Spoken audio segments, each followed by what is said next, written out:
Hey guys, Jarrett the therapist here. So I got this product to review, and this blood pressure cuff is a great cuff to have. This is one that you can put onto your arm so that way you can track your blood pressure, and it also comes with a USB-C spot here, so that way if you don't have batteries for this, you can use the USB-C spot instead of the batteries. The USB-C spot is right here along the side. So there's no more excuses for not taking your blood pressure.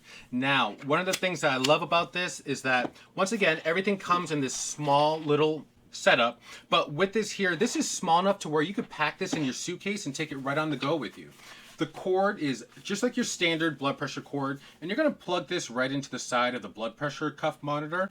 And once you plug it in, you can then put this on your arm, or you could always put this on your arm first and then plug it in.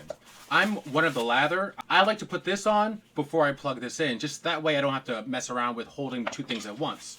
So now to put this on here, you're going to put this on just like this, and you're going to line up the little symbol here so that way it's on the center of your arm. Then you'll take your blood pressure strap here and bring it around to the front, making sure that your arm is in this position here.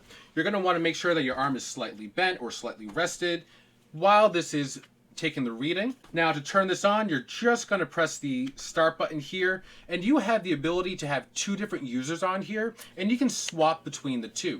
To do that, all you're going to do is press this button right here, and then after you hit the set button, you'll press it again and it will swap to the second user.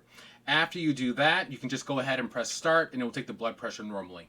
Now, this can hold up to 99 readings on here. You'll have a history of all your blood pressure readings for a while. So now, if you wanted to clear everything, you can do so by turning this off. You'll hold down the memory button, and once this pops up, this is where you'll reset it. But overall, I really like this blood pressure cuff a lot, or this blood pressure monitoring system a lot. It comes with a user manual here, so that way you can read up on everything yourself. But it's really plug and play. I really like the fact that you have the batteries down here on the bottom, which it takes 4 of these batteries. And if they start to die, you can always just use the USB-C that plugs right here on the side. So this is great. I would definitely recommend this blood pressure cuff.